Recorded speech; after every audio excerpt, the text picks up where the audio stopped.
Hi everyone, this is your daily tarot reading for Friday the 20th of April. Thanks for joining me. It's a pleasure to be with you today. Let's have a look at what the cards want you to be aware of. So we've got the Page of Wands, we've got the Seven of Wands, and we have the Oak King. The 12th card of the Major Arcana.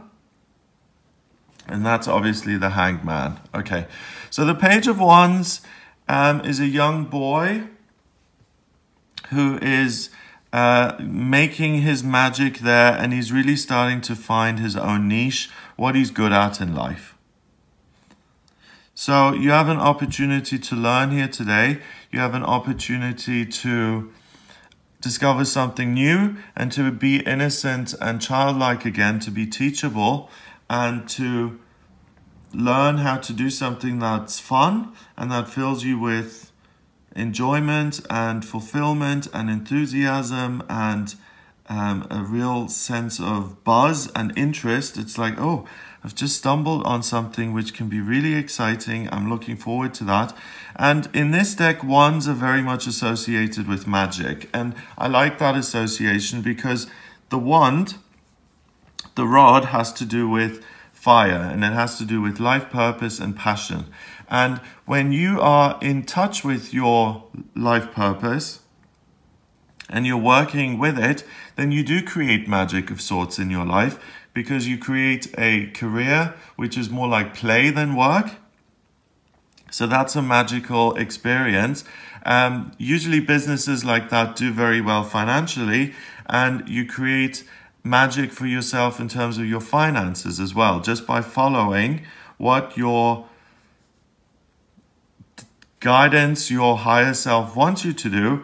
And when you do that, you actually start to thrive and your life starts to work. It's interesting that they've used a young boy and a donkey here, because you can lead a donkey to water, but you can't make him drink.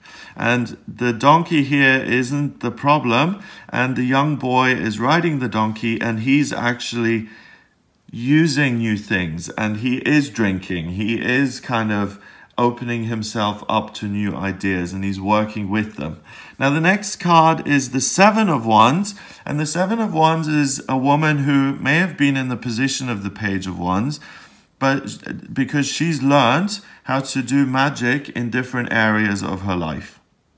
And she can apply herself to lots and lots of different things. So now it's time to make magic, let's say, in her relationships,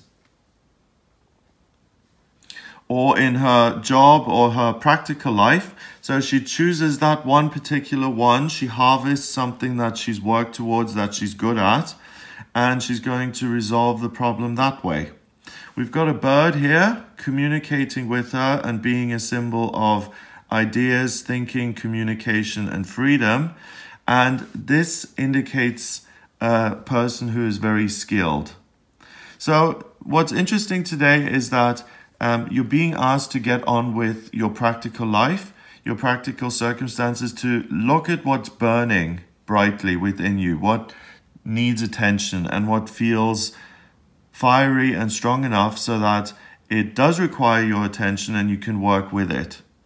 So it may be things from the past. We've got the Oak King, the Hanged Man here. So it may be a emotional wound from the past that you didn't have the skills to deal with at the time. You now do, and you look at the past and you try and change the lessons that you got from that and the structure it has in your life.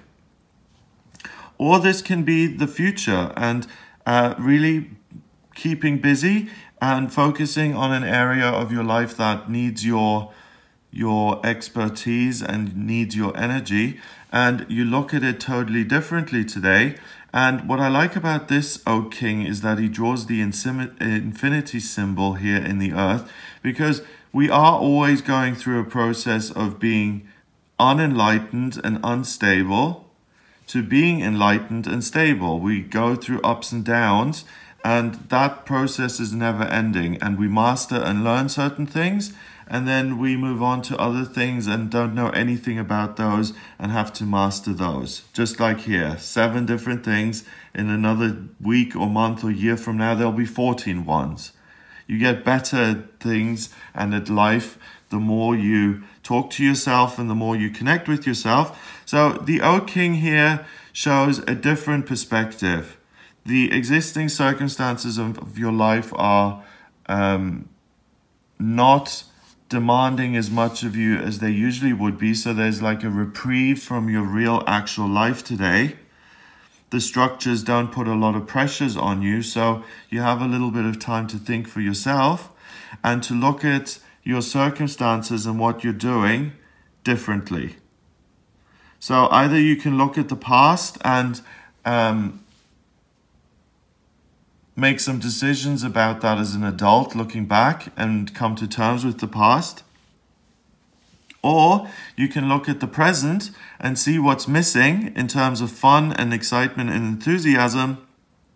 And then also in the sense of, I've got a skill, I've got something to deliver here, and I'm not in a position where I can deliver that. So how can I make a change to put myself in a better position where I'm actually able to use my gifts and talents that I enjoy on a more permanent basis, and that's going to fill me with a sense of enlightenment and fulfillment and permanence, in the sense that I'm now doing something I care about and that I'm good at, and that pays my bills.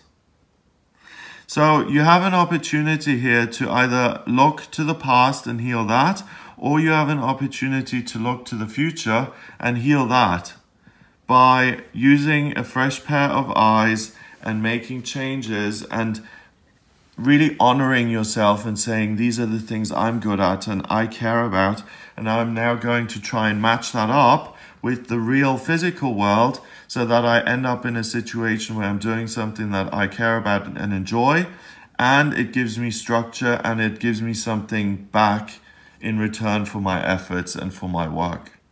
So number-wise, we've got a page, which is 1, 7 is 8, and 12 is 20. 20 reduces to 2 in numerology, and 2 is about cooperation and relationships. So first of all, cooperate with yourself and the relationship you have with yourself to really find out what makes you sing, what makes you feel alive and happy, and what is new and exciting to you. Listen to that message clearly, then cooperate with that guidance and with yourself to turn things around in your real life and to include that in your real life, or to tick something off so that you can enjoy a greater sense of stability and security in your everyday routine. So it looks like another really interesting day where it's about you and actualizing yourself and becoming more of the person that you're meant to be, and really focusing on your own hopes and desires rather than just taking care of other people or putting yourself last. It's this time of year is really wonderful because it is a time of kind of recollecting yourself and standing in your power and saying, okay, I'm waking up, I'm getting ready to do now, and I'm not going to waste my time doing things that I don't really care about. I'm more discerning than that, and I've learned as I've gone through life that I'm not going to waste my time on things which really just bore me. So all you need to do today is just be honest with yourself, which sounds easier than it is actually sometimes. But be honest with yourself, you'll get some good insights, and then you can look at those from a different angle and decide whether you want to make them permanent fixtures in your life. I hope you have a wonderful day. If you would like a private reading with me, then please get in touch via my website. It's gregoryscott.com. Click on the readings tab to order your reading. And the way I combined numerology and tarot in this reading, in my private readings, I combine astrology, tarot, and numerology. The astrology chart gives me a blueprint of your soul. It shows me where you've been in past lives, why you're in this lifetime, why you've come back and what your life purpose is, what your vocational aptitudes are, what's destined for you in love and health and relationships, and also what's coming up for you in each one of those areas. So if you do have questions for me, then please do get in touch via the website for a private reading. Remember to subscribe to this YouTube channel, and I'll speak to you tomorrow.